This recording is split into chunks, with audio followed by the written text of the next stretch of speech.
నమస్తే, welcome to prime health. ఈ రోజుల్లో ఆహారము వ్యాయామం మీద చాలా శ్రద్ధ పెరిగింది. గత కొన్ని రోజులుగా మనం చూస్తున్నాం.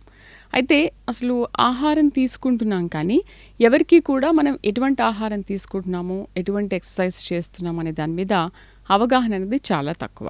ఎక్స్పర్ట్స్ని కలుస్తుంటారు చాలామంది. ఆ విధంగా కొన్ని డైట్ టెక్నిక్స్ తెలుసుకొని ఆ విధంగా ఫాలో అవుతుంటారు. మరి అందరికీ అర్థమయ్యేలాగా, అందరూ ఆ ఆహార నియమాలు వ్యాయామం చేసేలాగా ఉండాలంటే ఎలాంటి సింపుల్ టెక్నిక్స్ ఫాలో అవ్వాలి మనం తెలుసుకుందాం. మనతో పాటు ఉన్నారు ట్రెడిషనల్ హీలర్ ఆంజనేయరాజు గారు. హలో సార్, నమస్తే. నమస్తే అండి. ఆహారము వ్యాయామం వీటి మీద చాలా రోజుల నుంచి ఒక కసరత్తు జరుగుతుంది. ఈ ఆహారం తీసుకోవాలి, ఈ వ్యాయామం చేయాలి, ఇలా చేస్తే మనం డైట్ కంట్రోల్ అవుతుంది, మనం తగ్గుతాము, వెయిట్ లాస్ అవుతాము, ఇలాంటివి చాలా టెక్నిక్స్ ఫాలో అవుతూ ఉంటారు. కొంతమంది ఎక్స్పర్ట్ని కలిసి కొన్ని తెలుసుకుంటారు. సరే, ఎక్స్పర్ట్ని కలవకుండానే మనం సొంతంగా, అంటే ఇప్పుడు మీరు చెప్పే నియమాలతో ఏ విధంగా దాన్ని ప్లాన్ చేసుకోవాలి తెలియజేస్తారా? తప్పనిసరిగానండి. చాలా మంచి ప్రశ్నమ్మా. అందరికీ ఇంపార్టెంట్ అమ్మా ఈ విషయం తెలుసుకోవడం. ప్రతి ఒక్కళ్ళకి కూడా ఆహారం మీదే వ్యాధులు వస్తాయమ్మా. ఆహారమే ఆయుర్వేదం. ఆహారాన్ని జాగ్రత్తగా తీసుకుంటే అదే మెడిసిన్ అండి. అది అజాగ్రత్తగా తీసుకుంటే అదే విషం అండి. దానివల్ల అన్ని జబ్బులు వస్తాయి. జాగ్రత్తగా తీసుకుంటే దానివల్ల అన్ని జబ్బులు తగ్గడం కూడా జరుగుతుంది.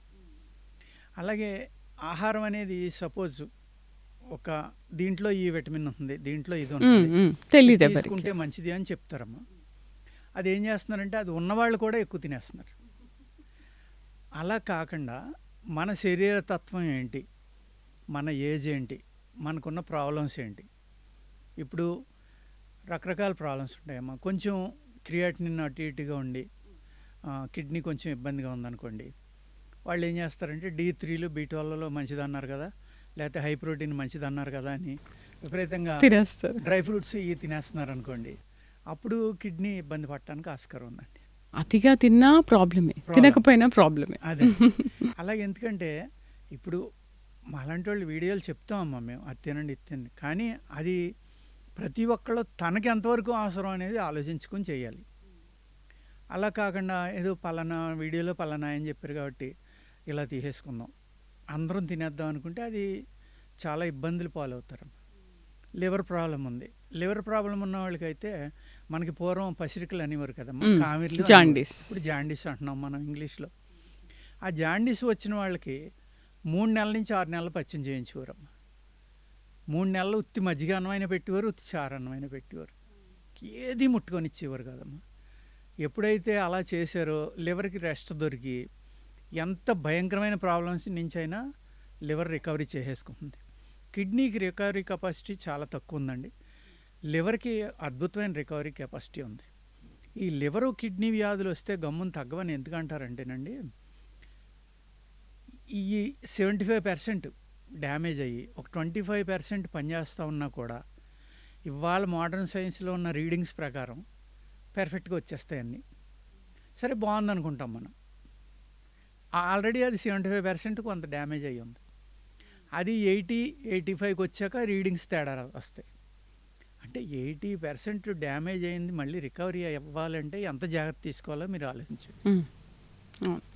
లివర్ అనేది ఫస్ట్ ఆర్గాన్ కదమ్మా, మనకి అరుగుదల చేసే ఆర్గాన్. అది మనం తిన్న ఆహారం కానీ అందులో ఉన్న ఒక అద్భుతమైన లక్షణం ఏంటంటే, ఫారిన్ బాడీ ఏదైనా మీరు తిన్న ఆహారంతో వెళ్ళిందనుకోండి, దాన్ని డైరెక్ట్గా బయటికి పంపేస్తుంది, బాడీలో ఎట్టి పరిస్థితిలో వెళ్ళనివ్వదు. లివర్కు ఉన్న ఒక అద్భుతమైన లక్షణం అండి అది. ఫారిన్ బాడీ అనే దాన్ని ఎలా చేయదు. అందుకేం చేస్తారంటే, ఇప్పుడు సపోజ్ మీకు కిడ్నీ ట్రాన్స్ప్లాంటేషన్ అయింది, లేకపోతే ఏదైనా లివర్ ట్రాన్స్ప్లాంటేషన్ అయింది, ఇంకొక అవయవం ఏదైనా పెట్టినప్పుడు ఏంటంటే అది ఫారిన్ బాడీ కదా, దానికి సిగ్నల్స్ సరిగ్గా పంపదమ్మా. ఓకే. అందుకేం చేస్తారంటే ఆ ఫారిన్ బాడీ మళ్ళీ మన బాడీలో మిక్స్ అయ్యి మన బాడీ ఆపరేషన్లో అది కూడా ఒక భాగమై పనిచేయడానికి కంపల్సరీగా ట్యాబ్లెట్స్ ఇస్తారు. ఫారిన్ బాడీని మన బాడీలో పెట్టినప్పుడు అది జీవితాంతం వేసుకోవాల్సిందే ఆ ట్యాబ్లెట్స్. అలా వేసుకుంటేనే ఆ ఫారిన్ బాడీ పర్ఫెక్ట్గా పనిచేస్తుంది. దానికి సిగ్నల్స్ ఇచ్చేది లివర్. అంటే ఇది నాకు మోడర్న్ సైన్స్ అంత అద్భుతంగా తెలియకపోయినా అమ్మ, ఎందుకు అంటే ఫారిన్ బాడీ అనే దాన్ని బాడీలోకి రానివ్వదు అనేది ఒక డాక్టర్ గారు చెప్తేనే ఆయన దగ్గరే నేర్చుకున్నాను నేను. ఆయన చెప్పిన మాటలే, నేను చెప్పే కాదు ఇది. ఇది నా సబ్జెక్ట్ కూడా కాదమ్మా. అంచేతేంటి ఇలాగా మనకి మన శరీర తత్వాన్ని అర్థం చేసుకుని తీసుకుంటేనే మీకు అనేక రకాల వ్యాధుల నుంచి బయటపడగలరు. కానీ ఒక మనిషికి మాత్రం అన్ని విటమిన్స్ కావాల్సిందే. కావాలి, తప్పనిసరిగా కాకపోతే ఏ విటమిన్ అయితే మన శరీరంలో తక్కువ ఉందో దాన్ని కొంచెం ఎక్కువగా తీసుకొని అది ఈక్వల్ అయిన తర్వాత దాన్ని మానేయాలంటారు. అంతేనండి. కావాల్సినంత వచ్చాక దాన్ని తగ్గించుకోవాలి, అప్పుడప్పుడు తింటూ ఉండాలి. ఇక్కడ 100లో 95 నుంచి 98 మంది వరకు విటమిన్ డెఫిషియన్సీ ఉందండి ఇవాళ. 90 to 98%. 100లో 1 or 2% పీపుల్కే విటమిన్స్ బాగుంటున్నాయి. ఎట్ ద సేమ్ టైము అందరి బాడీలు కూడా ఎస్టిక్ అయిపోయినాయి అమ్మ. ఆల్కలిన్ బాడీస్ మేము ఒక 100 మంది పేషెంట్లను చూసాం అనుకోండి, అబోవ్ 6.5 ఉన్నవాళ్ళు ఒక్కళ్ళు కూడా దొరకడం కష్టం. ఒక 200 అలా చూస్తే అటువంటి ఒకళ్ళు ఇద్దరు తగులుతారు మాకు. ఏది పీహెచ్ వాళ్ళ బాడీలో ఉన్న యూరిన్ పీహెచ్ 6.5 అబోవ్ ఉన్నవాళ్ళు ఒక్కళ్ళు కానీ ఇద్దరు కానీ తగులుతారు. మేము ఆశ్చర్యపోతాం వాళ్ళ వంక చూసి, ఈయనకి జబ్బు రాకూడదు ఎందుకు వచ్చింది అంటే బాడీ ఆల్కలిన్లో ఉన్నట్టు లెక్కమ్మ అది. అంటే మీ బాడీ సమాంతరంగా ఉంది. అప్పుడు మీ బాడీలోకి ఆటోఇమ్యూన్ ప్రాబ్లం కానీ డిసీజ్ కానీ గమ్మున రాదు. ఇవాళ 100కి 99 మందికి ఎస్టిక్ నేచర్లోనే ఉంటున్నారమ్మా. పీహెచ్ 5, 5.5 ఇలాగే ఉంటుంది. ఎవరైతే ఆల్కలిన్ వాటర్ అని తాగుతున్నారో అది ఎక్కువగా తాగేయడం వల్ల కూడా మళ్ళీ 7.25 ఉంటే మంచిదండి పీహెచ్ అనేది. ఓకే, వీళ్ళు డైలీ ఇంకా ఎక్కువగా అదే తాగేస్తున్నారు అనుకోండి, అది మళ్ళీ 7.5, 8 అయిపోతే అది కూడా మళ్ళీ ఎస్టిక్లోకి వెళ్ళిపోతుంది, ప్రమాదమే ఎక్కువైనా. అలాగా ఆల్కలిన్ వాటర్ మంచిది అన్నారు కదా అని తాగేయడం, అప్పుడు ఏమవుతుందమ్మా బాడీని ఓవర్డోస్, అప్పుడు అది కూడా ప్రమాదకరం. అందుకనే మనకి శాస్త్రంలో కూడా అంటారు అతి సర్వత్రా వచ్చేయద్దని. అలాగే అమృతం కూడా విషం అవుతుంది అతిగా తీసుకుంటాం. అవును అవును, ఈ రెండు మర్చిపోకూడదండి. ఇప్పుడు మర్చిపోకుండా కనుక మనం జాగ్రత్తగా తీసుకుంటే తప్పనిసరిగా పనిచేస్తాయి ఏదైనా సరే. ఓకే, అలాగే వ్యాయామం ఉందమ్మా, వాకింగ్ ఉంది. సపోజ్ ఆ వాకింగ్ ఎలా చేయాలో నడిచే వాళ్ళలో 100కి 99 మందికి తెలియదు. వాకింగ్ ఎలా చేస్తాం కదా అనుకుంటారు. ఉంటుందమ్మా. మీ ఏజ్ని బట్టి మీ బాడీని బట్టి మీకున్న వ్యాధులను చూసుకుని అప్పుడు సిస్టమేటిక్గా నడవాలి. ఓకే, అప్పుడు బాగా పనిచేస్తుంది. సపోజ్ ఎలా ఉంది, ఒక ఆయన స్పీడ్గా నడుస్తూ ఉంటారు, ఆయనకి 60-70 ఏళ్ళు ఉంటాయి, ఆయన షోల్డర్స్ బాగా ఇలా ఎగరేస్తూ ఉంటారు, అప్పుడు ఏమవుతుందమ్మా ఇక్కడ అరిగిపోతాయి. ఇంకొకళ్ళు ఉంటారు నడుస్తూ ఇలా కొడతా ఉంటారు, ఈ ఎల్బో దగ్గర టిక్ టిక్ టిక్ మన సౌండ్ వస్తూ ఉంటుంది ఆయన వెనకాల మనం నడుస్తూ ఉంటే.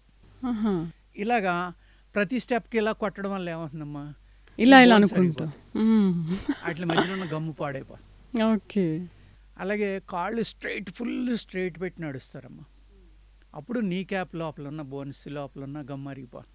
మరి రాజుగారు నడిచేటప్పుడు చాలామంది ఎక్స్పర్ట్స్ లేకపోతే మిగతా వాళ్ళు అంటూ ఉంటారు, నడిచేటప్పుడు ఊరికే అలా నడవద్దు, మనం హ్యాండ్స్ని మూమెంట్ ఇస్తూ నడవాలంటారు కదా. ఇది కొట్టకూడదమ్మా, ఓకే, లైట్గా మూమెంట్ ఇవ్వాలి, స్లో. ఓకే, అంతే తప్ప స్పీడ్గా ఇంత ఎస్, కొంతమంది ఇంత ఎత్తు వరకు కూడా వెళ్తూ ఉంటారు చేసినట్టుగా ఎత్తేస్తే అది అప్పుడు మనకి ఇబ్బంది పడటానికి ఆస్కారం ఉంది. అతి అలాగే వీళ్ళు ఏ ఎక్సర్సైజ్ అయినా సరేనండి, వాకింగే కాదు, ఎనీ ఎక్సర్సైజు మీరు స్టార్ట్ చేసేటప్పటికి మీ హార్ట్ బీట్ ఎంత ఉంది, మీ పల్స్ రేట్ ఎంత ఉంది, మీ బాడీ హీట్ ఎంత ఉంది, మళ్ళీ ఆ ఎక్సర్సైజ్ కంప్లీట్ అయ్యేటప్పటికి అక్కడికి వచ్చేయాలండి. ఎలా అది? ఏదైనా ఒక వాకింగ్ ఉందమ్మా, మీరు స్టార్టింగ్లో ఒక గంటకే 2 కిలోమీటర్ స్పీడ్లో మొదలు పెడతారు, మధ్యలో 4 కిలోమీటర్ల స్పీడ్కి వెళ్తారు, ఫైనల్గా 6కి వెళ్తారు. మళ్ళీ 6 చేసేసి సడన్గా ఆగిపోకూడదు, అక్కడి నుంచి మళ్ళీ 4కి వచ్చి 2కి వచ్చి ఓకే ఓకే ఓకే వెనక్కి రావాలి. వెనక్కి వచ్చినప్పుడు ఏమవుతుందంటేనండి, మీ హార్ట్ బీటు మీ పల్స్ రేటు ఎంత హైకి వెళ్ళినాయో, స్పీడ్ నడిచినప్పుడు ఎంత చెమట పట్టిందో, మీరు పూర్తిగా మానేసే టైంకి ఆ చెమట కూడా ఆరిపోయి కామన్ అయిపోవాలి, బాడీ కామ్గా తయారైపోవాలి. అలా అయినప్పుడు మీరు వాటర్ తాగొచ్చు, అన్నీ తాగొచ్చు. ఓకే, వీళ్ళు ఏం చేస్తారంటేనండి, చాలామంది చాలా ఫాస్ట్గా నడిచేసి హార్ట్ బీట్ విపరీతంగా ఉంటుంది, దన కొట్టుకుంటూ ఉంది, పల్స్ రేట్ కూడా చాలా ఎక్కువ ఉంది, బాడీ హీట్ చాలా ఎక్కువ ఉంది. టక్ మన కారు దగ్గరికి వెళ్ళి డోర్ తీసుకుని చిల్డ్ బాటిల్ తీసుకుని తాగేస్తారు. అవును, ఇది చాలా మందిలో నేను కూడా చూశాను. దానివల్ల చాలా ప్రమాదం అండి. మీ ఇంటెస్టైన్స్లో అనేక రకాలైన బెస్ట్ బ్యాక్టీరియా రెడీ అయిందంతా కూడా ఈ విరుద్ధమైన క్లైమేట్ అప్పుడు దాకా ఉన్న వేడి ఒకేసారి చల్లబడిపోయేవాడిగా అవన్నీ చనిపోతాయి. ఓకే. మ్హూ. అలాగే మీ థ్రోట్ ఇన్ఫెక్షన్స్ వస్తాయి. దానివల్ల అనేక రకాల ప్రాబ్లమ్స్ వస్తాయండి. ఏ క్యాలరీస్ అయితే మీరు నడక ద్వారా కాల్చేసారో బర్న్ చేశారో అవి మీ బాడీ స్లోగా మళ్ళీ నార్మల్ హీట్కి వచ్చిన తర్వాత అప్పుడు మీరు ఏదైనా ఫుడ్ తీసుకోవడం కానీ జ్యూస్ కానీ అది కానీ రూమ్ టెంపరేచర్ తీసుకోవాలి. కూలింగ్ తాగకూడదని అలా ఫాలో అవుతా. After exercise. సపోజ్ నడుస్తున్నారు కదా, మీరు లైట్గా బెండ్ చేస్తే అండి నీస్ మీద వెయిట్ తగ్గిపోతుంది. నీస్ మీద పడి వెయిట్ లేదంటే నార్మల్ గానే నడవచ్చు. నార్మల్ దాన్ని అలా స్ట్రైట్ గా పెట్టుకోకుండా మనం ఎలా రొటీన్ గా నడుస్తాం. ఉన్నారనుకోండి, ఓకే. వాళ్ళు స్పీడ్ నడవలసిన అవసరం లేదు, స్లోగానే నడవాలి. అలాగే ఒక కుర్చీలో కూర్చుని కాసేపు వార్మప్ చేసుకుని legs, ankles, shoulders, neck, front bend, back bend ఇలా చేసి అప్పుడు వాకింగ్కి వెళ్ళాలి. వార్మప్ చేసి వాకింగ్కి వెళ్ళటం అనేది చాలా అద్భుతంగా పనిచేస్తుంది. స్త్రీలు ఉన్నారు, వాళ్ళు ఇంట్లో పని చేసుకునే అలవాటు ఉన్నది. వాళ్ళు మినిమం 3 నుంచి 5 కిలోమీటర్లు ఇంట్లో నడుస్తారమ్మా పర్ డే. ఆ పనిలోనే చెప్తున్నారా మీరు? వాళ్ళకి ఇంకా వాకింగ్ ఎందుకమ్మా? అయితే రాజు గారు, ఇక్కడ ఒక సందేహం. చాలా మంది అంటుంటారు, మీరు ఇంట్లో ఒక పని చేస్తే మాత్రం సరిపోదు, ఇంట్లో పని చేసే ఆడవాళ్ళు కూడా ఎంతో కొంత ఎక్సర్సైజ్ చెయ్యాలని అంటారు. బట్ వాళ్ళు ఏమంటారు, ఇంత పని చేస్తున్నాం కదా, మాకు ఇంకా ఎక్సర్సైజ్ దేనికి, ఇక్కడే అలసిపోతూ ఉంటాం కదా, ఇంకెక్కడ ఎక్సర్సైజ్ చేయాలి, దీన్ని మీరు ఏమంటారు? అక్కడ ఎక్సర్సైజ్ అమ్మా, అది వాకింగ్ కాదు. మీరు అన్నది కరెక్ట్ వర్డ్. అది ఎక్సర్సైజ్ అనేది ఏంటంటే మీరు ఒకే పాస్చర్లో ఉండిపోయి కానీ ఒకే రిథమిక్ వర్క్ కానీ అలవాటు అయిపోయింది అనుకోండి, బాడీలో మూమెంట్ ఉండదు. ఇప్పుడు నడుం లూజ్ చేసుకోవడం అనేది ఉంటుందమ్మా, నెక్ లూజ్ చేసుకోవాలి, లెగ్స్, మోకాళ్ళు, యాంకిల్స్, హిప్ అన్నీ కూడా లూజ్ చేసుకోవాలి. ఆ లూజ్ చేసుకోవడం అనేది రిలాక్సేషన్ ఎక్సర్సైజ్లోకి వస్తుంది. అక్కడ మీరు పెద్దగా స్ట్రెయిన్ అవ్వరు, అక్కడ మీ క్యాలరీస్ బర్న్ అయ్యేది కూడా చాలా తక్కువ ఉంది.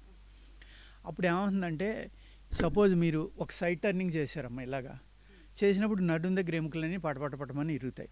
అంటే దాని అర్థం ఏంటి, అవన్నీ రిలాక్స్ అయినాయి, లూజ్ అయినాయి, మళ్ళీ ఒరిజినల్ పొజిషన్లోకి వచ్చినాయి. దానివల్ల ఏమవుతుంది, పట్టుకోవడం అనేది జరగదమ్మా, లాక్ అయిపోయింది. మీరు డైలీ సడన్గా ఏదో చేశారు, అది లాక్ అయిపోయింది. లాక్ అయిపోయినప్పుడు విపరీతమైన పెయిన్ వచ్చేసి మీరు చాలా అంటే చాలా ఇబ్బంది పడతారు. అలాగే హ్యూమన్ బాడీలో అన్నిటికంటే ఇంపార్టెంట్ బ్యాక్ బోన్ అమ్మ. ఆ బ్యాక్ బోన్కి పక్కన ఉన్న 2 మజిల్స్ ఉంటాయి. ఆ 2 మజిల్స్ స్ట్రెంగ్త్ అనేది తగ్గనివ్వకుండా ఆ బ్యాక్ బోన్ని రోజు మీరు ముందరికి వెనక్కి ఉంచారనుకోండి, మీకు ఒక 75% ప్రాబ్లమ్స్ తగ్గిపోతాయి. ఓకే. ముసలితనం అనేది తొందరగా రాదు, బలంగా ఉంటారు మీరు ఎప్పుడు కూడా. ఓకే. దానికి ఏం చేయాలంటే, మనం భుజంగాసనం అని వేస్తాం, బోర్లంగా పడుకుని చేతుల మీద వస్తాం కదమ్మా, అదొకటి. అలాగే బోర్లుగా పడుకుని ఒక కాలు ఒక చెయ్య గాలిలోకి ఎత్తడం, తర్వాత ఆపోజిట్ లాగ్ ఆపోజిట్ ఎత్తడం, ఆ తర్వాత 4 ఎత్తడం. ఈ చేయడం వల్ల ఏమవుతుందంటే, అప్పుడు మీరు కావాలంటే ఎవరి బాడీ అయినా ప్రెస్ చేసి చూడండి, ఐరన్లే ఉంటుంది అలా ఆ పాస్చర్లో ఉండగా. అంటే ఆ మజిల్ ఎంత గట్టిగా అవుతుంది ఆ పాస్చర్లో ఉండగా. ఆ పాస్చర్లోంచి రిలాక్స్ అయినప్పుడు మళ్ళీ బ్లడ్ ఫ్లో విపరీతంగా అక్కడికి వెళ్తుందమ్మా. పాస్చర్లోకి వెళ్ళినప్పుడు బ్లడ్ అంతా బయటకు వచ్చేస్తుంది. సపోజ్ మీరు కూర్చున్నారు, మనం వెస్ట్రన్ కంబోర్డ్స్ ఇవన్నీ అలవాటు. మనం పూర్వకాలం 2కి వెళ్ళినప్పుడు ఎలాగ కింద కూర్చునేవాళ్ళం, మోకాళ్ళు అన్నీ మడిసి పెట్టుకుని. అలాగే వాళ్ళు కూర్చోమనండి, 170 మంది, ఒకళ్ళిద్దరు కాదు, కూర్చోలేరు. ఆ కూర్చున్నప్పుడు ఏమవుతుందంటే, ఈ మోకాళ్ళు పూర్తిగా వంగి పూర్తిగా కూర్చోవడం వల్ల అదొక ఎక్సర్సైజ్, కాళ్ళలో బ్లడ్ అంతా బాడీలోకి వెళ్తున్నాం. ఒకే హైట్లో ఉన్నాం కదమ్మా, టోటల్ బాడీ అంతా. మనం ఇలా హైట్లో కూర్చున్నాం అనుకోండి, ఇప్పుడు మన ఫ్లో అంతా కిందకు ఉంటుంది. అదే మీరు కింద కూర్చున్నారనుకోండి, ఫ్లో ఈక్వల్గా బాడీ అంతా పారుతాం. అప్పుడు ఏమవుతుందంటే, ఈ గమ్ము పోవడం కానీ, ఈ బోన్స్ మధ్యన ఇబ్బందులు రావడం కానీ ఏమి ఉండమన్నమాట. అలా కూర్చుని మీరు లేచినప్పుడు ఏమవుతుంది, టోటల్ బ్లడ్ ఫ్లో అంతా లోయర్ బాడీకి వెళ్ళింది. వెళ్ళినప్పుడు ఆ బాడీతోటి పాటే మీకు ఆక్సిజన్ కూడా కిందకు అందుతుంది. ప్లస్ మీ బాడీలో హయ్యెస్ట్ ధాతువుల్ని, మినరల్స్ని తయారు చేసేది థైబోను, షిన్బోనం. ఈ థైబోను, షిన్బోన్కి ఎప్పుడైతే మీరు ఎక్సర్సైజ్ ఇచ్చారో, వాటిలోంచి బ్లడ్ అంతా బయటకు వచ్చి మళ్ళీ కొత్త బ్లడ్ వెళ్ళిందో, అక్కడ ఈ ధాతువులు అనేది విపరీతంగా తయారవుతాయండి. అవి ఎక్కువ ప్రొడ్యూస్ అయినప్పుడు మీకు ముసలితనం రాదు. ఓకే. మీ బాడీ స్కిన్ గ్లో కానీ ఇంకోటి కానీ ఈ ప్రాబ్లమ్స్ ఏమీ రాకుండా ఉంటాయి అన్నమాట. అందుకు ఎక్సర్సైజ్ అనేది మోస్ట్ ఇంపార్టెంట్ అండి. ఇప్పుడు మనం ఏం చేస్తున్నాం, జిమ్లోకి వెళ్ళి జిమ్ ఎక్సర్సైజ్ చేస్తున్నాం, ప్లస్ జిమ్ వద్దంటారా? ఏసీలో చేస్తాం. మరి బయట క్లైమేట్కి దానికి సంబంధం లేదు కదమ్మా. విరుద్ధమైన క్లైమేట్లో మనం ఆ ఎక్సర్సైజ్ చేస్తున్నాం, అది కూడా క్లోజ్డ్ సర్క్యూట్. ఆ పక్క వాళ్ళు వదిలిన గాలి వీళ్ళు తీసుకుంటారు, వీళ్ళు వదిలింది ఇంకో వాళ్ళు తీసుకుంటారు. మనం చేసే ఎక్సర్సైజే అసలు వ్యాయామం అనేదానికి అర్థం ఏంటంటేనండి, మీ శరీరానికి ఎక్కువ ఆక్సిజన్ సప్లై ఇవ్వడం అనేది వ్యాయామం యొక్క ఫస్ట్ బేసిక్ పాయింట్. ఉపయోగం, అడ్వాంటేజ్. మనం క్లోజ్డ్ సర్క్యూట్లో చేస్తే ఆక్సిజన్ ఎక్కడ ఉంటుందమ్మా మీకు? కరెక్టే. ఈ ఆక్సిజన్ మీ ప్రాణ అంటే ఓన్లీ ఆక్సిజన్ అమ్మా. మీకు హిమోగ్లోబిన్ సపోజ్ 9 లోపు ఉంటే 10 లోపు ఉంటే డెఫిషియన్సీ అంటారు డాక్టర్లు, లేకపోతే 12 లోపు డెఫిషియన్సీ అంటారు. ఓకే, కానీ అది 4లోకి వెళ్ళినా మీరు బాగానే ఉంటారు, బతికే ఉంటారు.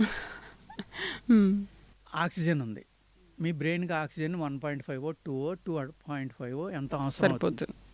దానికన్నా 1-2 పాయింట్లు తగ్గిపోయింది అనుకోండి, మీరు కోమలోకి వెళ్ళిపోతారు. ఓకే. అంటే మీ శరీరంలో ఉన్న ప్రతి సెల్కి, అది వైట్ బ్లడ్ సెల్ అవనివ్వండి, రెడ్ బ్లడ్ సెల్ అవనండి, లేకపోతే CD4 కౌంట్ అవనివ్వండి, ఇంకొక కౌంట్ అవనివ్వండి, ఏ సెల్స్ అవనివ్వండి, బి సెల్, ఏదైనా సరే అన్నిటికీ కావాల్సింది ఆక్సిజన్. ఆక్సిజన్ సప్లై అయినప్పుడే అవన్నీ హ్యాపీగా ఉంటాయి. కరెక్ట్. సపోజ్ మీ సెల్స్ ఉంటాయి, కొన్ని సెల్స్ ఒక సెల్కి 1 రోజు టైం ఉంటే, కొన్ని సెల్స్కి వారం రోజులు, కొన్ని సెల్స్కి 20 రోజులు. ఇలాగ మీ శరీరంలో ఒక కొత్త సెల్ నిర్మాణం అయిన తర్వాత దాని లైఫ్ స్పాన్ అది. ఎప్పుడైతే మీకు ఆక్సిజన్ బాడీలో పెర్ఫెక్ట్గా ఫ్లో అవ్వట్లేదో, 20 రోజులు బతకవలసింది 2 రోజులే బతుకుతుందమ్మా. బాగా చెప్పారు ఇది. అప్పుడు ఏమవుతుందండి, 18 రోజులు వేస్ట్ అయిపోయింది అక్కడ. బాడీ నేచర్ ఏంటి, చనిపోయిన సెల్ని వెంటనే బయటికి పంపేసి కొత్త తయారు చేసేస్తాం. ఈ ప్రాసెస్ స్పీడ్ అయిపోయింది కదమ్మా. అవును. ముసలితనం వచ్చేస్తుంది ఆటోమేటిక్. ఇది ముసలితనం రావడం అనేది ఒక ఇంట్రెస్టింగ్ టాపిక్. దీని గురించి కూడా మనం ఇంకో ఎపిసోడ్లో చాలా మాట్లాడుకోవాలి. రైట్ రాజుగారు, థ్యాంక్ యూ వెరీ మచ్. ఆహారం, వ్యాయామం యొక్క ప్రాముఖ్యత ఏంటనే విషయాన్ని చాలా చక్కగా వివరించారు. సో చూశారు కదా, ఆహారం ఎంత ఇంపార్టెంటో వ్యాయామం కూడా అంతే ఇంపార్టెంట్.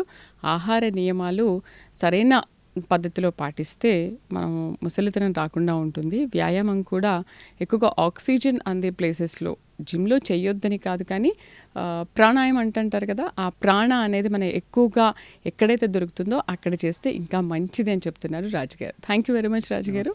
మరొక అంశంతో మళ్ళీ కలుద్దాం. నమస్తే.